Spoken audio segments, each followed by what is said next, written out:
நீங்கள் பார்த்துக்கிட்டு இருக்கிறது ஃப்ரிஸ்கோ யுஎஸ்ஏல உள்ள ஒரு பேக்யார்டு. அதாவது ஒவ்வொரு வீட்டுக்கும் நம்ம பின்னால் வந்து புழக்கடைன்னு வச்சுருப்போம் இல்லைங்களா, அந்த மாதிரி ஒவ்வொரு வீட்டுக்கும் பின்னால் வந்து புழக்கடைன்னு இருக்குது. பேக்யார்டுன்னு சொல்கிறாங்க இங்கிலீஷில். இங்கே பாருங்கள், எல்லா பேக்யார்டில் இருக்கிற இந்த காம்பவுண்ட் இருக்குது இல்லைங்களா, இது பாருங்கள், இது என்னோடய பையன் வீடு. இங்கேயும் சரி, எல்லா இடத்துலையுமே என்னென்னா வுட்டில் தான் காம்பவுண்டு போட்டிருக்குறாங்க பேக்கில்.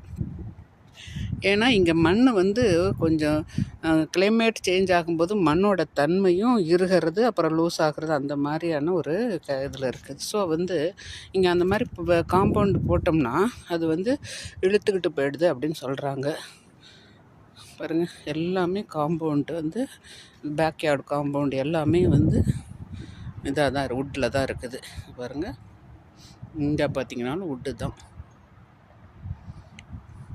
பேக்யார்டில் தான் எல்லாருமே கார் பார்க்கிங் வச்சுருக்குறாங்க. ஒரு சிலர் வீடு மட்டும் பாருங்கள், இந்த இது வச்சுருக்குறாங்க, காம்பவுண்டு வந்து கொஞ்சம் கீழே கான்க்ரீட்டில் வச்சுருக்காங்க. மற்றபடி எல்லாருமே 99% எல்லாம் வுட்டு தான். பாருங்கள், ஒவ்வொரு வீட்டுக்கும் ஒரு 3 குப்பை தொட்டி. அந்த குப்பையில் வந்து வெஜிடபிள் வேஸ்ட்டு ஒன்று, அப்புறம் கார்ட்போர்ட் வேஸ்ட்டு, மற்ற வேஸ்ட்டெல்லாம் ஒன்று. ஒவ்வொரு வீட்டுக்கும் பேக்யார்டில் தான் கார் பார்க்கிங் இருக்குது. இது என்னோடய பையனோட கார் பார்க்கிங் ஏரியா. அதுலேயே வந்து இந்த நம்ம ஸ்டோர் ரூம் மாதிரி வச்சுருப்போம் இல்லையா, அந்த மாதிரி எல்லா ஸ்டோரேஜ் இதுலேயே இருக்குது. இங்கே பார்த்தீங்கன்னா இங்கே கேஸ் இருக்குது பாருங்கள். இந்த கேஸில் ஸ்டோர் பண்ணியிருக்கிறாங்களே, இங்கேருந்து தான் வீடுங்களுக்கு